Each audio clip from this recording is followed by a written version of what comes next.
সহকর্মীকে ফাঁসির আদেশ দেওয়া হয়েছিল। তার একজন ছিলেন হেনরি আয়ারটন, আরেকজন ছিলেন জন ব্রাডশন। আমাদের রাষ্ট্র অনেক এগিয়েছে, বিশ্ব সভ্যতা এগিয়েছে, প্রশ্ন উঠে এসেছে, মৃত্যুদণ্ডের বিরুদ্ধে কথা উঠেছে। আমরা আমাদের আইনে আমরা বলেছি যে হিনিয়াস ক্রাইম হয়েছে। আমরা হয়তো অলিভার ক্রমওয়েলের মতো এরকম নির্মম নিষ্ঠুর এভাবে লাশ ঝুলিয়ে রেখে কবর থেকে তুলে নিয়ে এসে ফাঁসি দেবই এতটা অমানবিক আমরা নই। অ্যাট দি সেম টাইম আমাদের সামনে যে ইতিহাসের নির্মম হত্যাযজ্ঞ ঘটেছে জুলাই বিপ্লবের মধ্য দিয়ে, যে ইতিহাসের নির্মম যে হত্যাকাণ্ড ঘটেছে, সেই হত্যাকাণ্ডের আমরা বিচার চাইতে এসে রাষ্ট্রপক্ষের থেকে অবশ্যই আমরা সর্বোচ্চ শাস্তি চাই। সেই সর্বোচ্চ শাস্তিটা আমরা চাই আইনি পরিকাঠামোয়। আমরা যে উপাদান আপনাদের সামনে প্রসিকিউশনের পক্ষ থেকে আনবে, সেই উপাদান যদি আপনারা দেখেন সাক্ষ্য প্রমাণের ভিত্তিতে ন্যায় বিচারের স্বার্থে বাংলাদেশের আগামী প্রজন্মকে বসবাসের উপযোগী করে রাখার জন্য আপনারা যদি দেখেন একটি ন্যায় বিচার প্রতিষ্ঠা করতে যে এতগুলো মানুষের মৃত্যুর মধ্য দিয়ে যে বাংলাদেশ আমরা পেয়েছি, সেই বাংলাদেশ গড়ার জন্য, আগামী বাংলাদেশ গড়ার জন্য আমরা যদি সাক্ষ্য প্রমাণ উপস্থাপন করতে পারি, আপনারা ন্যায় বিচার করবেন। এবং রাষ্ট্রের পক্ষ থেকে আমরা সেটা সবসময় দাবি জানাবো ট্রাইব্যুনালের কাছে। আজকের এই ট্রাইব্যুনাল যে মামলার বিচার করতে বসেছেন, এই মামলার বিচার প্রক্রিয়ায় বিগত 17 বছরে বাংলাদেশের মাটিতে খুন, গুম, পলিটিক্যাল পারসিকিউশন একটা কালচার চালু হয়েছিল। আজকে রাস্তায় কথা ওঠে, চায়ের দোকানে কথা উঠেছে, কে কার চেয়ে বড় খুনি ছিলেন। ৭২ থেকে ৭৫ পর্যন্ত আওয়ামী দুঃশাসন আমরা দেখেছি, যখন প্রায় ৩০,০০০ তরতাজা যুবকদেরকে হত্যা করা হয়েছিল একটি রাজনৈতিক মতাদর্শ প্রতিষ্ঠা করার জন্য। প্রশ্ন উঠেছে ৭২ থেকে ৭৫-এর যে শাসক ছিলেন উনি বড় খুনি ছিলেন, নাকি ২০০৯ থেকে ২০২৪ পর্যন্ত যিনি শাসক ছিলেন উনি বড় খুনি ছিলেন। প্রশ্ন এসেছে ৭২ থেকে ৭৫ পর্যন্ত খুনের ধরন এবং ৯ থেকে ২৪-এর খুনের ধরন একই প্যাটার্নের নাকি কোনো রকম এটাকে রিফাইনিং স্টেজে আমাদের সামনে এসেছে। এগুলো সবই অসুস্থ বিতর্কের একটি জায়গা। আমরা মনে করি বাংলাদেশের মানুষের জন্য, গণতন্ত্রের জন্য, বাংলাদেশের আগামী প্রজন্মের বসবাস করে দেওয়ার জন্য এমন একটি ন্যায় বিচার প্রতিষ্ঠা করা দরকার যে সমাজে খুনের রাজনীতি বন্ধ হবে।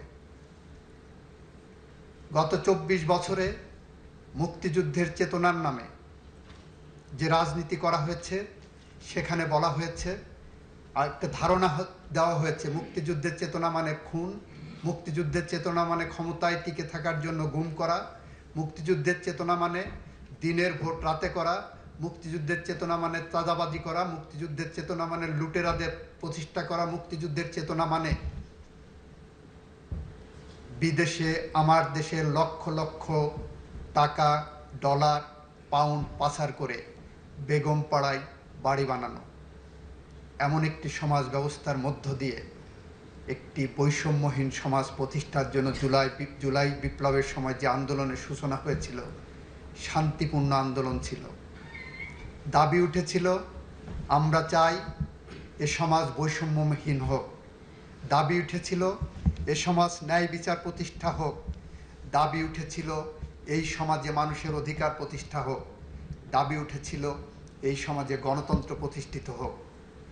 সমস্ত দাবিকে কণ্ঠরুদ্ধ করার জন্য যে নির্মমভাবে হত্যাযজ্ঞ চালানো হয়েছে, আমার দেশে ৩০,০০০-এর মতো মানুষ এখনো পঙ্গুত্ব বরণ করছে। ৩৬ দিনে তাদেরকে গুলি করে পঙ্গু করা হয়েছে।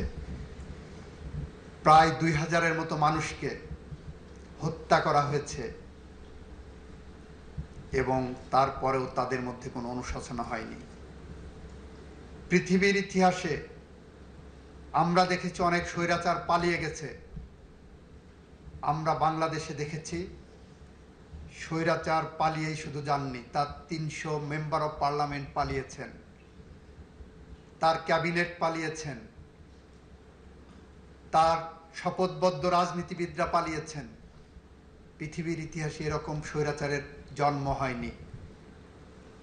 আমরা মনে করি যদি স্বৈরাচারদের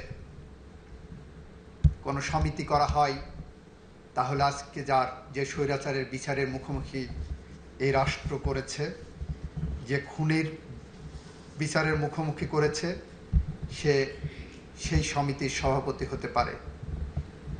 হিটলারের গোয়েবেলস যদি বেঁচে থাকতেন আজ, হয়তো ভাবতেন মিথ্যা কথা শেখার জন্য, মিথ্যা কথা বলার জন্য, মিথ্যা সংস্কৃতি চালু করার জন্য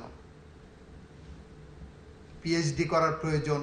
সেই পিএইচডি করতে হয়তো উনি এই স্বৈরাচারের কাছে আসতেন, এবং সেই স্বৈরাচারের নাম শেখ হাসিনা ওয়াজেদ, যিনি আজকে আপনাদের সামনে একজন আসামি ছাড়া আর কিছুই নয়। আমাদের এখানে ব্যক্তিগত কোনো আক্রোশ নাই, কারোর বিরুদ্ধে, কোনো ব্যক্তির বিরুদ্ধে আমাদের কোনো ক্ষোভ নাই। আমরা অপরাধের বিচারের জন্য আপনাদের কাছে এসেছি, এবং ঘটনাক্রমে সে অপরাধের সাথে যারা সম্পৃক্ত তারা ব্যক্তি, হয়তো আসবে অপরাধের সাথে সম্পৃক্ত কোনো রাজনৈতিক দলও আসতে পারে ভবিষ্যতে, আমরা জানি না। কিন্তু আমরা এতটুকু বলতে চাই, আমরা ন্যায় বিচার চাই, বাংলাদেশের মানুষের স্বপ্নের বিচার চাই, বাংলাদেশের মানুষের স্বপ্নের বাংলাদেশ চাই। যে বাংলাদেশ যদি আমরা গড়তে ব্যর্থ হই, তাহলে কবি হেলাল হাফিজের ভাষায় আমরা উত্তর পুরুষের ভীরু কাপুরুষের উপমা হয়ে থাকব। আমরা এই প্রজন্ম সেটা চাই না। আমরা চাই না বলেই আবু সাইদ মুগ্ধের রক্তের শপথ নিয়ে আমরা আপনাদের সামনে এসেছি।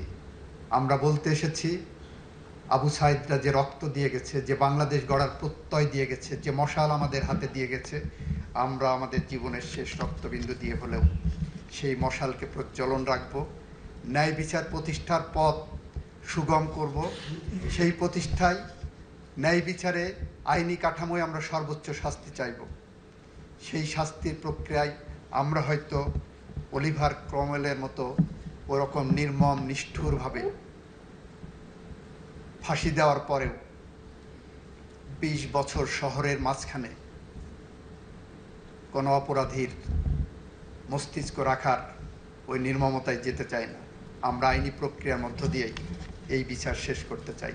সবাইকে ধন্যবাদ। Much oblige. Thank you, Leonard.